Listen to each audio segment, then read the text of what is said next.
Good morning to all of you once again for a business study class. Yesterday तो हमारी class नहीं थी, तो day before yesterday we were making discussion on chapter number 4 that was planning. तो planning हमने जब वो ख़त्म कर दिया था। आज हम नया चैप्टर जब ऑर्गेनाइजिंग हम स्टार्ट करेंगे, चैप्टर नंबर 5 ऑर्गेनाइजिंग। तो जैसा कि फंक्शन ऑफ मैनेजमेंट आपके थे, that were 5 type of the function of management. First was the planning, second organizing, then staffing, then directing, and then controlling. It means we have completed the first function of management, that is planning, and now we are going to start the another one function of management, that is organizing. तो organising जब हम start कर रहे हैं तो इस chapter में क्या क्या होगा? Concept and importance, organising process, structure of organisation, functional and divisional, दो प्रकार के होते हैं ये। Concept formal and informal organisation, और delegation, concept element and importance, और डिसेंट्रलाइजेशन, कंसेप्ट एंड इम्पोर्टेंस। ये सारे टॉपिक है, बड़े मज़ेदार टॉपिक आएंगे आगे जा करके। ठीक है, तो आपका जो है ऑर्गेनाइजिंग का मतलब होता क्या है? ठीक है, ऑर्गेनाइजिंग का मतलब आप ये माने कि आप जो है कोई भी आप क्लास में कोई प्रोग्राम होता है तो आप कहते हैं जी हमने एक प्रोग्राम ऑर्गेनाइज किया है। अब ऑर्गेनाइज का मतलब क्या हुआ कि आप उसके लिए प्रोग्राम के लिए सारे रिसोर्सेज इकट्ठे करते हैं। ठीक है, जैसे कि मान लो आप अपने घर में कोई बर्थडे पार्टी ऑर्गेनाइज करते हैं, तो बर्थडे पार्टी ऑर्गेनाइज करने के लिए आपने सभी को जो है इन्वाइट कर दिया गेस्ट को। अब आपने क्या किया कि उसको ऑर्गेनाइज करने के लिए जो भी रिसोर्सेज हैं, चाहे उसमें केक है, चाहे उसके अंदर बैलून्स हैं, चाहे उसके अंदर दूसरे प्रकार की और चीज़ें हैं, यू अरेंज देम। और उनको अरेंज करने के बाद में फिर जो है आप उसको जो एक जिम्मेवारी देते हैं कि आपने ये करना, आपने ये करना है, और उसके बाद में जो कार्यक्रम शुरू होता है तो पूरा का पूरा आपका सक्सेसफुल होता है। तो इसका आपने एक ऑर्गेनाइज किया। ऑर्गेनाइज का मतलब to arrange all the things in order, एक ऑर्डर के अंदर उनको अरेंज करना। जिस प्रकार से कि मान लो आपके स्कूल के अंदर कोई स्पोर्ट्स मीट या कोई एनुअल फंक्शन जो वो हो रहा है, और उसमें क्या हुआ कि सारे टीचर्स और सभी जो स्टूडेंट्स हैं उनको अलग अलग ड्यूटी दी जाती हैं कि टीचर्स यहाँ पर ये काम करेंगे, टीचर्स आगे स्टूडेंट को काम देते कि आप ये काम करेंगे, और उनको जो है जो रिसोर्सेज हैं वो अरेंज करने के लिए एक उनका हेड बना देते हैं कि कोऑर्डिनेटर ये होंगे कि अगर किसी को किसी भी चीज़ की ज़रूरत पड़ती है तो आप उस कोऑर्डिनेटर से मिलें और वो कोऑर्डिनेटर आपको सोर्स देगा। और इस प्रकार से सारे के सारे काम जो वो बांट दिए जाते हैं, और फिर सभी लोगों को जो है कहा जाता है कि आप अपना काम करके रिपोर्ट देंगे कि आपका काम कंप्लीट हो गया कि नहीं हो गया है। और फिर उसके बाद प्रोग्राम जब स्टार्ट होता है, जब आपका एनुअल फंक्शन स्टार्ट होता है, कोई फंक्शन आपका स्कूल का स्टार्ट होता है, तो आप लोगों जो काम असाइन किया था आपने उसको उस तरीके से किया, और आपका एक हेड था जिसका नाम कोऑर्डिनेटर था, उसने वो सारी चीज़ें सारे रिसोर्स आपको दिए। तो इसका अंदर किसी भी चीज़ को अच्छे तरीके से मैनेज करना, किसी भी चीज़ के लिए रिसोर्सेज को मैनेज करना, वो आपका ऑर्गेनाइजिंग कहलाता है। ठीक है, आपका जो है डेफिनेशन पढ़ें, identifying and grouping different activities in the organisation. कि identify and grouping different activities in the organisation, organisation में एक्टिविटीज़ को आइडेंटिफाई करना कि किस किस प्रकार की एक्टिविटीज़ हैं उनको आइडेंटिफाई करना, different activities in and grouping different activities, और डिफरेंट एक्टिविटीज़ को ग्रुपिंग करना, यानी आइडेंटिफाइंग एक्टिविटीज़ को आइडेंटिफाई करना और फिर उनका ग्रुपिंग करना।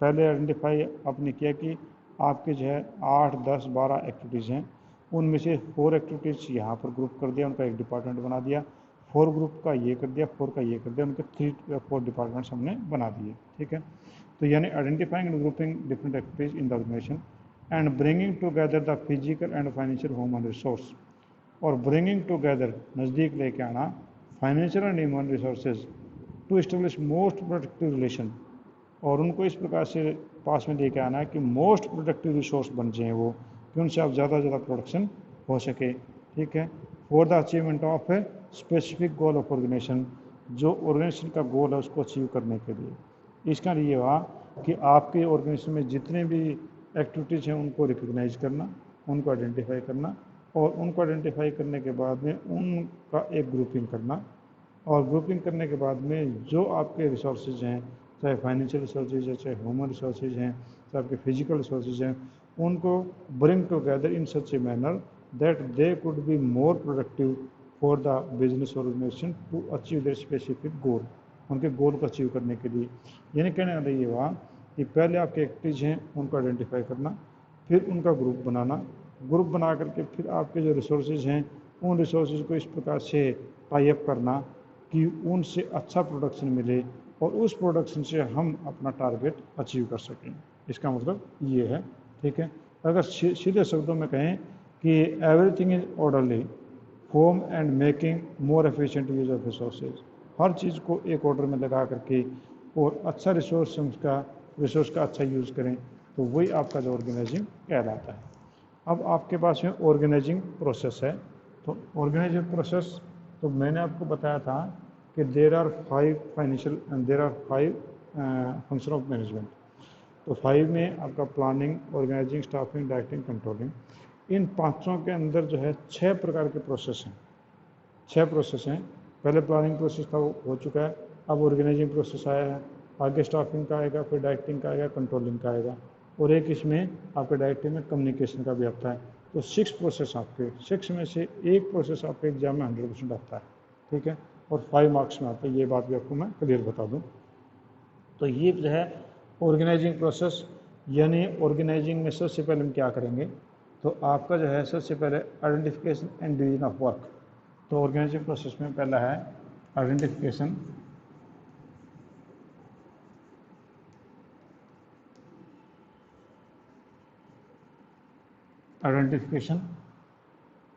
And division of work.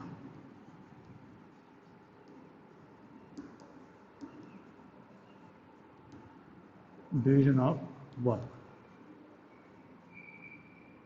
तो सबसे पहला जो प्रोसेस है उसमें identification and division of work है कि फर्स्ट स्टेप है जो ऑर्गेनाइजिंग में है वो आइडेंटिफाई करना और division of work as per plan, कि जिस प्रकार से जो हमारी प्लान बनी है उसी हिसाब से आपके एक्टिविटीज उनको आइडेंटिफाई करके और उनको डिवाइड करना होता है।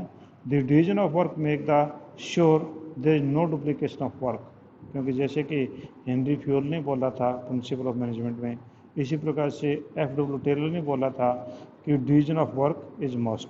तो आपका ऑर्गेनाइजिंग में भी उसी चीज़ को फॉलो करते हुए, प्रिंसिपल्स को फॉलो करते हुए कि आपका जो डिवीजन ऑफ वर्क किया जाता है ताकि वर्क का जो डुप्लीकेशन ना हो, कोई काम दोबारा दोबारा ना हो जाए, and there is no burden of work on one person, और किसी एक आदमी पे सारा काम भी ना रहे, ठीक है, कभी हम एक आदमी सारा काम करता रहे।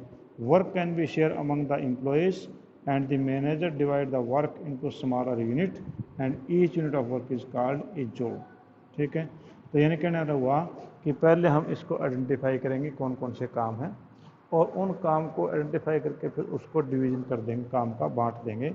अब डिवीजन ऑफ वर्क का मतलब ये हुआ कि we have to divide the job, we have to divide the work in different department so that there may not be duplication of the work and one person should not be overburdened। तो ऐसा कि सभी को एक balanced काम उनको दे दिया जाए, तो उससे जो है हर आदमी को काम मिलेगा और कोई भी वेस्ट नहीं रहेगा। For example in A bank every individual assigned A job, तो आप बैंक में जाके देखो कि हर आदमी को काम दिया गया है कि कोई तो जो है आपका कैश लेता है, कोई जो है आपकी पेमेंट कर रहा है, कोई आदमी चेक बुक इश्यू करता है, और कोई आदमी चेक रिसीव करता है, और कोई आदमी जो है बैंक के लोन का काम करता है। तो इस प्रकार से क्या है कि every person has A division of work and assign A job. तो आपका पहला काम यही है कि पहले तो जॉब का आइडेंटिफिकेशन करना, कि जिस प्रकार से बैंक में उन्होंने जॉब काम का आइडेंटिफिकेशन किया कि हम कैश लेंगे भी, देंगे भी, चेक बुक इश्यू भी करेंगे, चेक रिसीव भी करेंगे, बैंक में लोन भी होगा, तो आपने आइडेंटिफाई किया। फिर उसके हिसाब से आप उन कामों को अलग अलग डिपार्टमेंट बना करके दे दिया, और उस प्रकार से काम में जब देखा कि every person is doing their own job, there is no duplication of work, nobody sitting idle, no person has और बर्डन। तो ये आपका जो है सबसे पहला आइडेंटिफिकेशन ऑफ वर्क। सेकंड है departmentalisation, second is departmentalisation.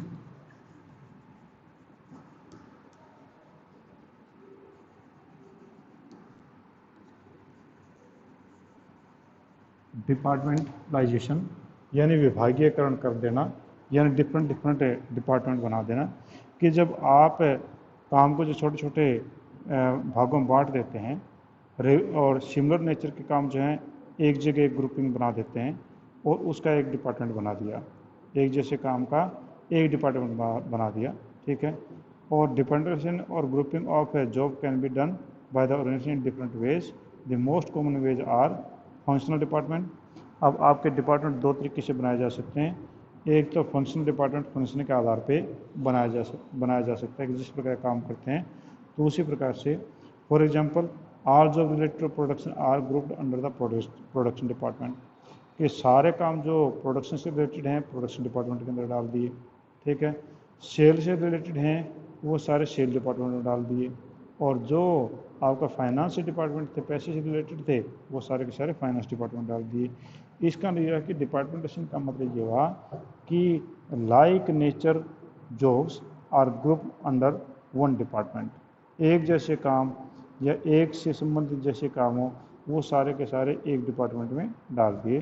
For example आपके स्कूल के अंदर जिस प्रकार से कॉमर्स है, कॉमर्स की स्ट्रीम है, तो कॉमर्स डिपार्टमेंट अलग से हो गया क्योंकि उनका सभी का संबंध कॉमर्स के बच्चों से ही है, ठीक है। तो कॉमर्स डिपार्टमेंट हो गया, साइंस के लिए साइंस डिपार्टमेंट हो गया, आर्ट्स के लिए आर्ट्स डिपार्टमेंट हो गया। तो इसमें लाइक एक्टिविटीज़ हैं वो एक जगह ग्रुप कर दी गई हैं और उनका एक हेड बना दिया गया है, ठीक है। तो आपके जो है बिजनेस ऑर्गेनाइजेशन में there can be two type of the departmentalisation. First is on the basis of the functions, means what type of the function required in the business, तो उसी हिसाब से जो है वो आपका डिपार्टमेंट बना दिया। For example in in production in a company और in a factory the production take place, then a production department is there, and in there is sale department is also because the sale is required. तो अलग अलग वहाँ पर बना दी, तो ये function के ऊपर हो गया। दूसरा डिविजनल डिपार्टमेंटेशन। डिविजनल डिपार्टमेंटेशन का मतलब होता है कि a business has many type of the products. For example, a company is producing medicines, same is producing textile, same is producing cement, same company is also producing cosmetic, same company is also producing special type of shoes. तो अब ये देखिए कि एक manager उस काम को नहीं कर सकता। A person can not be acquainted with the medicines that can not be acquainted with the cement industry, क्योंकि उनकी नेचर ही अलग अलग है। तो यहाँ पर फिर क्या होगा कि डिवीज़न के आधार पर डिपार्टमेंटाइजेशन कर देंगे, means every business is separated as a division, cement division, textile division, medicine division, cosmetic division, textile division, इस प्रकार से अलग अलग किया जा सकता है। तो ये आपका कहलाता जी आपका डिविजनल डिपार्टमेंटेशन। तो आपके दो हो गए डिपार्टमेंटेशन में, एक फंक्शनल और एक डिविजनल। तो ये आपके दो हो गए थे, एक फंक्शन के बेस पे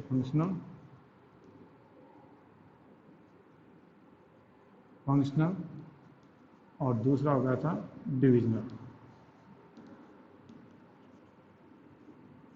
तो ये दोनों के दोनों आगे जो डिटेल में हम डिस्कस करेंगे, आगे चैप्टर्स में आएंगे, ठीक है। Third is assignment of duties.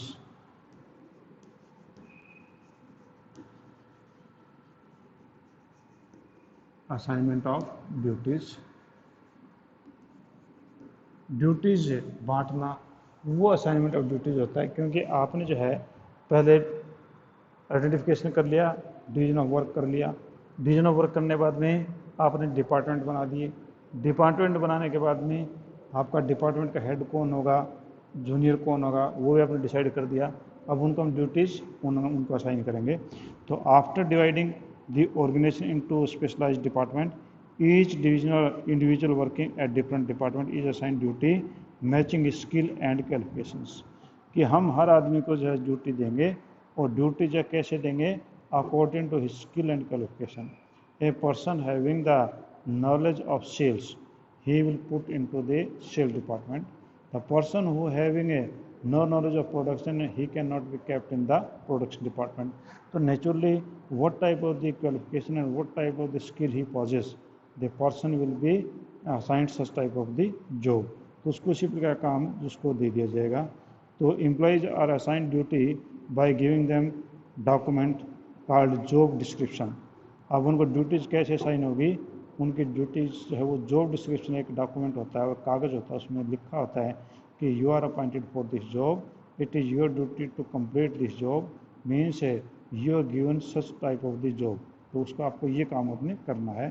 तो इसमें क्लियरली जो है उसकी रिस्पॉन्सिबिलिटी उसमें बता दी जाती है कि आपको ये काम करना आपका काम होगा। जिस प्रकार से we teachers are appointed in the school when the appointment letter और the means job description is given to we people, then we are told that you to teach these classes. Return में उन्होंने बताया था कि आपको जो है ये क्लासेज आपको लेनी पड़ेंगी, इतने पीरियड्स आपको लेने पड़ेंगे, इतनी तनख्वाहें आपको दी जाएंगी। तो ये जो जॉब डिस्क्रिप्शन के अंदर दिया जाता है।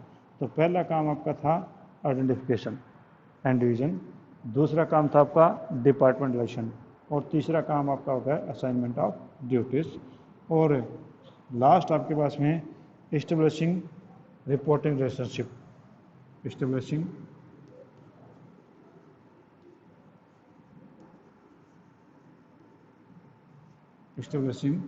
Report relationship.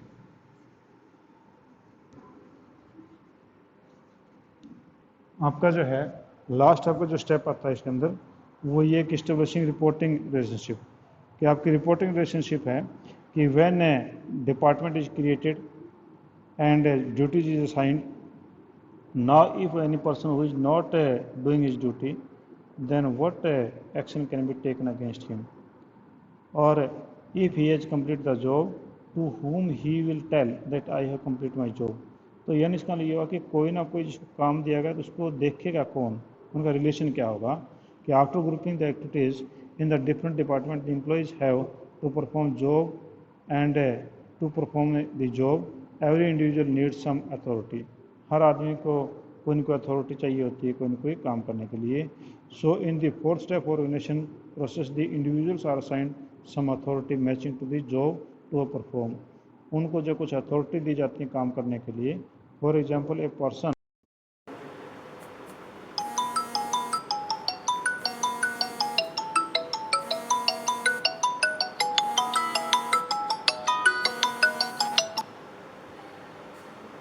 आपका जो है जॉब जो है अपॉइंट किसी अपॉइंट किया जाता है, ठीक है, तो उस आदमी का अगर मैनेजर का अपॉइंट किया जाता है तो उसको बोला जाता है कि ये को कंप्लीट योर जॉब। आप मैनेजर के नीचे जो है आपके 5-10 कर्मचारी नीचे को दे रखे हैं, तो आप एम्प्लॉय दे रखे हैं कि the manager has no authority to take direct against action against them, then he will not be able to complete the job. तो वो जो अपना काम नहीं कर पाएगा, तो इसलिए उन लोगों को जो है अथॉरिटी देना जरूरी है। और अथॉरिटी का मतलब ये है कि सीनियर सबॉर्डिनेट रिलेशनशिप होती है, सीनियर का ऑफिसर सबॉर्डिनेट कर्मचारी, तो उसका सीनियर सबॉर्डिनेट रिलेशनशिप होती है जो उसमें फिक्स की जाती है।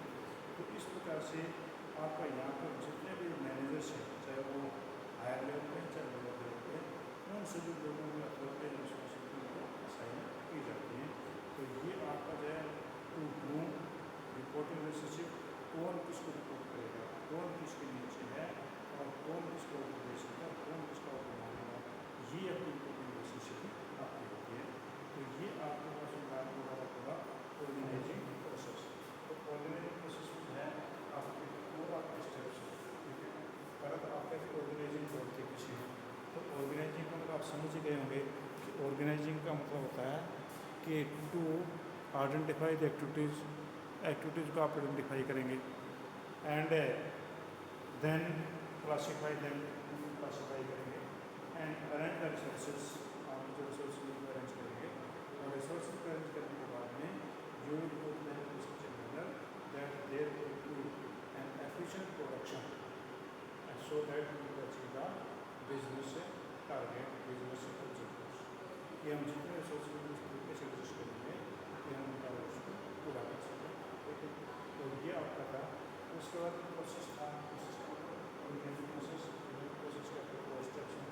पहला आइडेंटिफिकेशन मीन से first of all we will identify the activities and after we will regular work system अलग अलग बांटेंगे। सेकेंड आपका डिपेंडेंसी कि हम उसके बाद में एक्टिविटीज के रेशियो डिपार्टमेंट बनाएंगे क्योंकि लाई के नेचर एक्टिविटीज आपने एक जीव करती थी प्रोडक्शन से प्रोडक्शन डिपार्टमेंट बना दिया, सेल्स से रिलेटेड फैक्टर्स डिपार्टमेंट बना दिया। इसी प्रकार से जो भी आपके डिपार्टमेंट रिक्वायरमेंट है हमने वैसा क्रिएट कर दिया। तो ये आपका डिफरेंशिएशन हो गया। ये दो प्रकार का फंक्शनल और डिविजनल। फंक्शनल होता है on the basis of operations और डिविजनल होता है on the basis of product. कि एक कंपनी पास में 10 प्रोडक्ट हैं तो 10 डिवीजन बना 10 डिपार्टमेंट हो गया। और असाइनमेंट ऑफ ड्यूटीज़ को जो असाइन करना वो असाइनमेंट ऑफ ड्यूटीज आपकी क्या रहती है बीच से मैंने पर्सनल अकाउंट पे in particular department job then duty is assign to him means what his duties what is responsibility and how he will complete the that is given to him. ठीक है आपका तो वो आपका असाइनमेंट ऑफ ड्यूटीज का रहता है। Expression reporting relationship means reporting relationship also created meaning that who will report to whom, who is the senior and who is the subordinate, what is the authority of the senior and what is the responsibility of the senior, and what is the responsibility of the junior and how we will report him. तो वो सारा सारा क्या रहता है reporting relationship. तो ये आपका पूरा का पूरा आपका है ऑर्गेनाइजिंग प्रोसेस।